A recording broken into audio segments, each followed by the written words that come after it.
of eclipsing pioneer generation of the freedom struggle.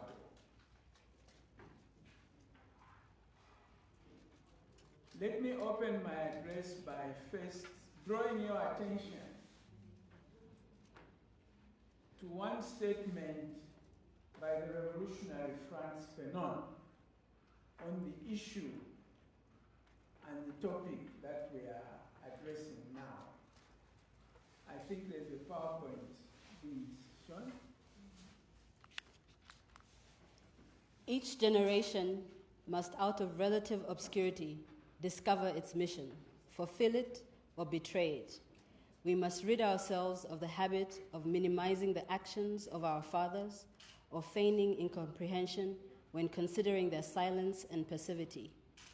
They fought as well as they could, with the arms that they possessed then, and if the echoes of their struggle have not resounded in the international arena, we must realize that the reasons for this silence lie less in their lack of heroism than in their fundamentally different international situation of our times.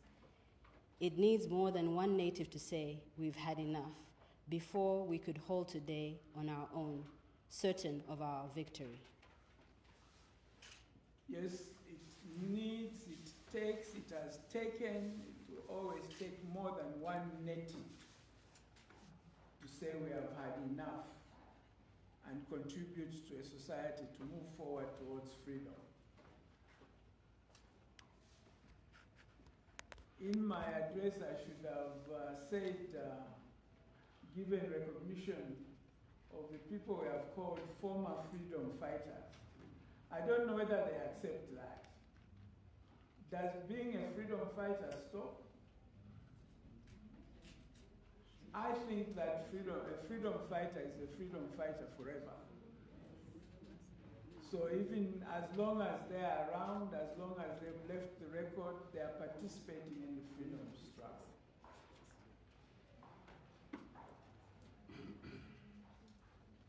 Mbikusita Luwanika was the founder President General of the Northern Rhodesia African Congress in 1948, and he served up to 1951. Earlier than that, at the age of 24, he was the founder secretary of the first urban welfare society in Livingstone. And yet, is hardly mentioned in the Zambian history books, in the Zambian politics. He does not even have one pit latrine named after him. He does not even have one pit latrine named after him. And history will enlighten us as to why. When we talk of politics and pitfalls, maybe I should define my idea. Politics is about power. And the politics of ignoring founding fathers, pioneers, other contributors to the freedom struggle is part of a power game for those who seek to monopolize power and exclude others from even credit for the power they enjoy.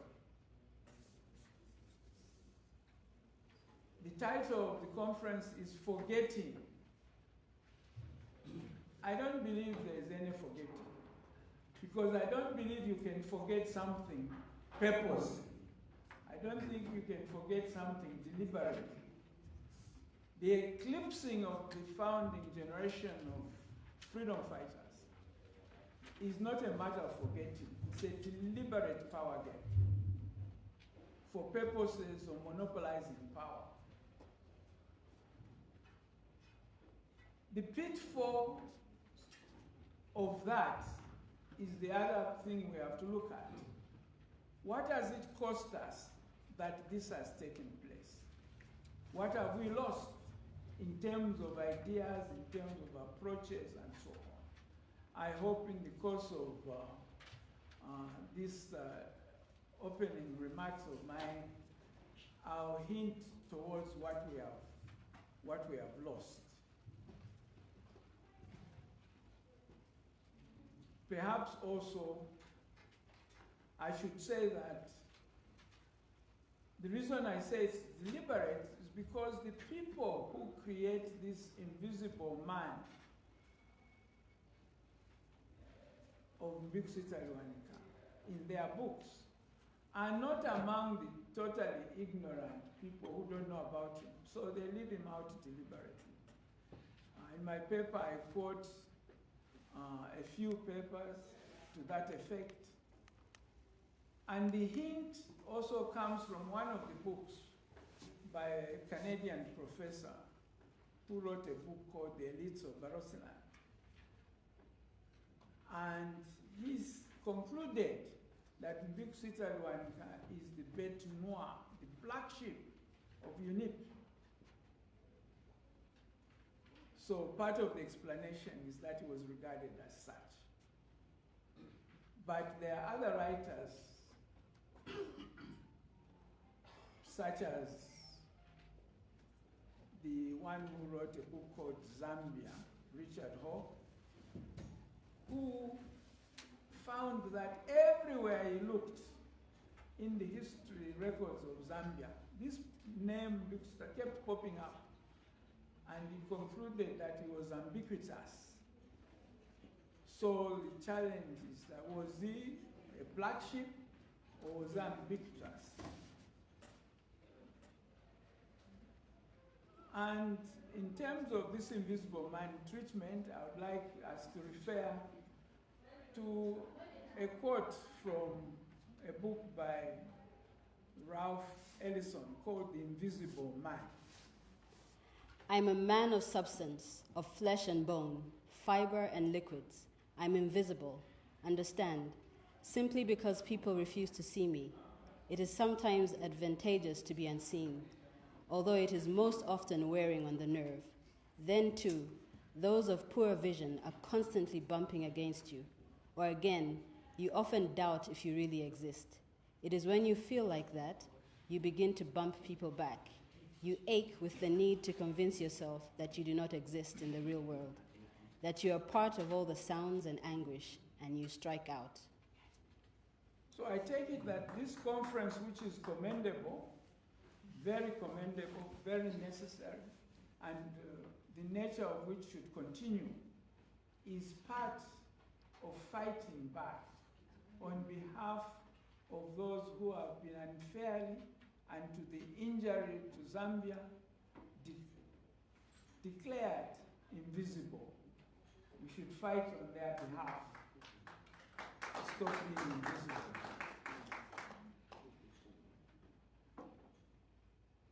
The generations of the freedom struggle can be divided in many different ways. I choose to divide them at least in three. In looking for freedom fighters, we should not forget the African indigenous kingdoms that were the first respondents to the onslaught from Europe. They should also have their contribution recognized. They heard rumors of the Berlin Conference. They got news of what had happened in the Cape area against Pondos, Tambos, the wars, the Zulu wars, right across the Zambezi, the guns that destroyed the Matabele Kingdom were nearby. So they had to find ways to respond, and they did find ways to respond. So they should be among those people you have. The next generation are those who tested Western education for the first time, the first to test Western education, Among these is Ndukusita Lwanika. Among these is Dr. Dankwa in Ghana. Among these is Jomo Kenyatta. Among these is Dube, the founder president of the African National Congress in South Africa. They used their exposure to Western education, first and foremost, to support and assist the indigenous African kingdom in their resistance. Secondly, as they got jobs in mission stations, in European enterprises, they used their education to set up welfare association to improve the condition of service of Africans, the human development aspects of Africans. And the first of these welfare association in Northern Rhodesia was in Mwenzo. We've already heard mention of Donald Swale. He chaired that. And it should also be mentioned that President Kaunda's father was among those who founded that West in 1924. The first urban one in Livingstone is the one in which Ndukusita Lwanika became a founder secretary in 1929, although there are contradictory. In his own correspondence, he mentioned that it started in 1928, but most official statements say it started in 29. I suspect it's because it started informally, and it took time for the authorities to recognize it and to start consulting it, maybe in 29.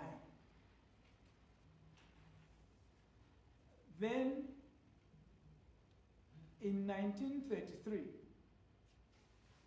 the same Livingstone Society Association made an attempt to actually start a Congress movement in Kafue in 1933. They were blocked. There were others later on who tried again in 1937. It did not go very far, but I'm told there's a paper on that, so we know about that. So that the formation of the Northern Rhodesia African Congress in 1948 was another attempt.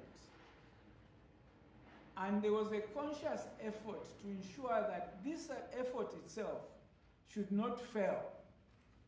So it was a delicate matter how to have it recognized. So a leadership which was tactful enough to manage that honor, embarked on that task successfully in 1948. To form the first, I normally call it the first overtly political organization, because it was a movement of the whole African nation. It was not a political party, it was a national movement. Parties, in a sense that we know it as sections of the same society, were to come later, maybe after 1958. So that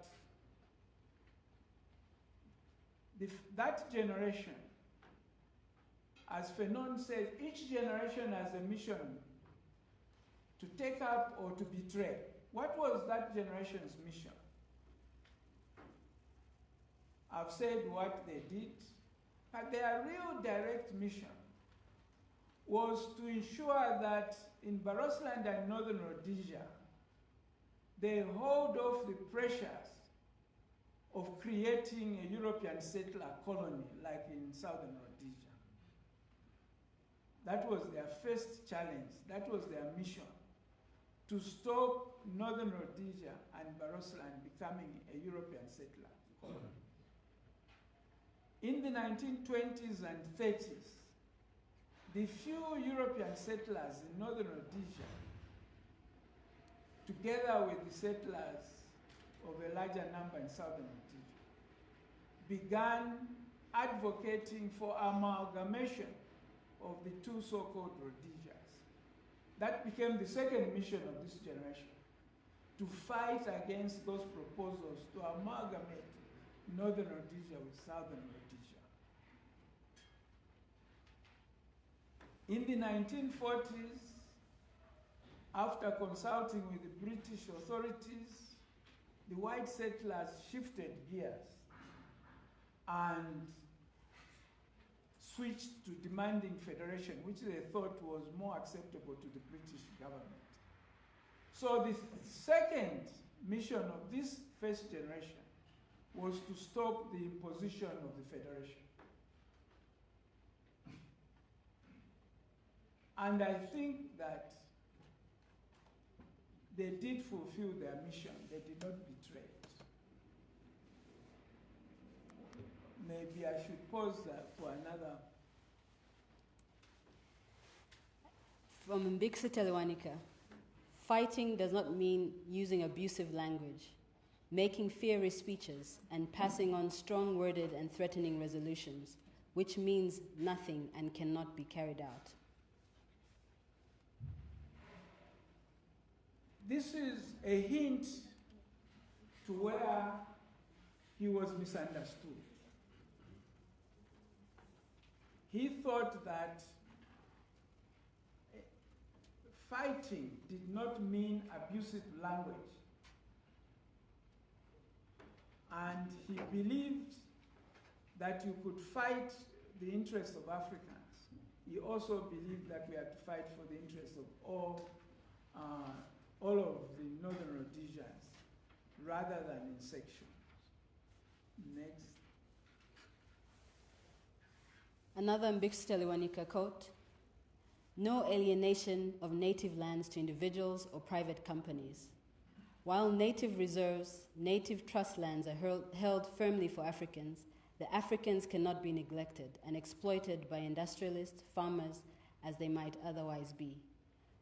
From the trend of events in this country, it is noticeable that there will be great pressure brought in the next few years on the government to make native lands available. I believe it would be unwise for Congress to stand firm for such a total prohibition of, but I think that we must insist that on the control of the land remaining in the hands of the trustee that has African interests at heart. Alienating of native lands to Europeans should, I consider, be restricted very strongly. Good African land in the reserves and trust lands can be developed by cooperatives and African marketing to the benefit of the African population. The capital required is in the government's hands, accumulated for many years from income tax payments, which see profits made out of cheap African labor. The basic principle is for us to say, help us to develop our lands, and do not take them away from us to exploit for private profit."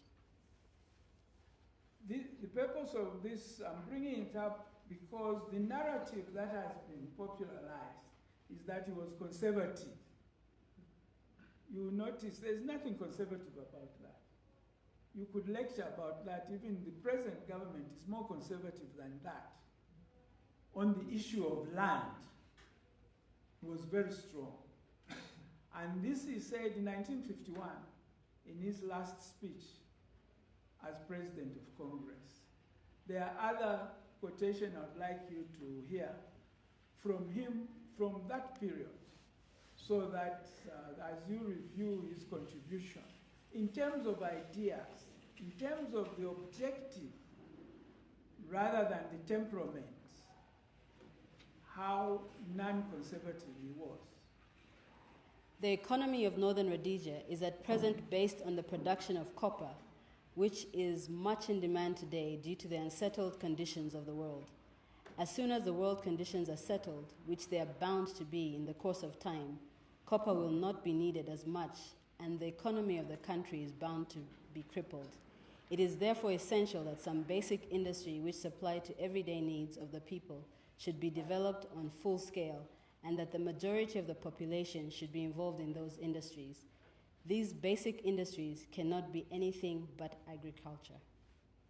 More than 70 years after that statement was made in 1951, 60 years after independence, that remains relevant. It remains relevant as some of the ideas that we should not lose because we want to turn their contributors into invisible persons. Next. Of Mbikisita's leadership characteristics, it can be said of him that he had great resilience, sharp focus on the essential, supreme self-confidence that did not require feeding on unpopular support and majority approval.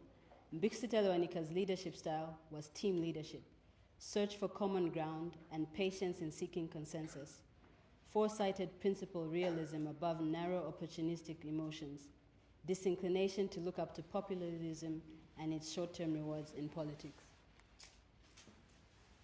The characteristics of team work. The African Congress, the Northern East African Congress, had two founding slogans. One was a carryover from the African National Congress of South Africa. One man, one man, or you only know one Zambia, one leader. So the slogan that you know is a contradiction of the original slogan of teamwork. So some of the things we have lost by neglecting the ideas from the founding generation was one of collective leadership rather than what we have developed, personalized leadership, a ruling party thinking it owns government,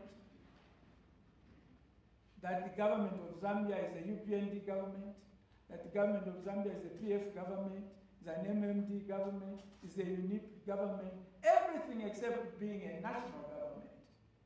That is what we have lost. That's what we have to recapture from learning from history. Next and last. Pitfalls of these leadership characteristics. There's an underlying attitude threading through all these characteristics.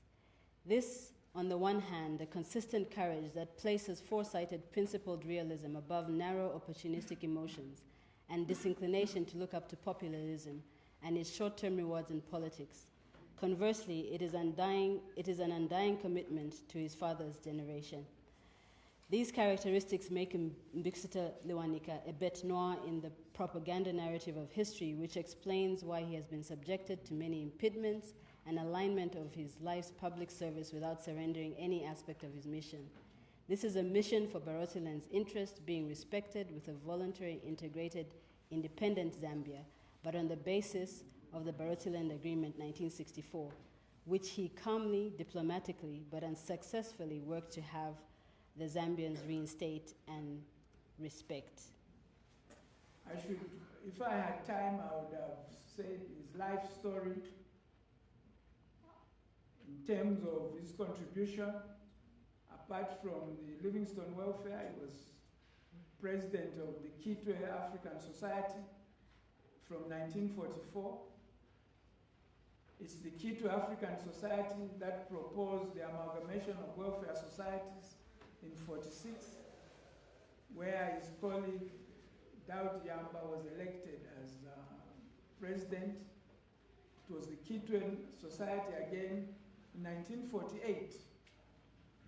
After Europeans had formed their political party in 46, the Labour Party, and 2 Africans had been given seats in the Legislative Assembly, it was proposed for the Federation of Welfare Association to be transformed into an overtly political party, which became the Congress.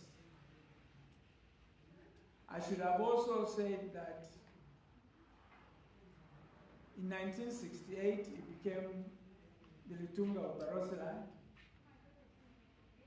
which did not please the powers that be.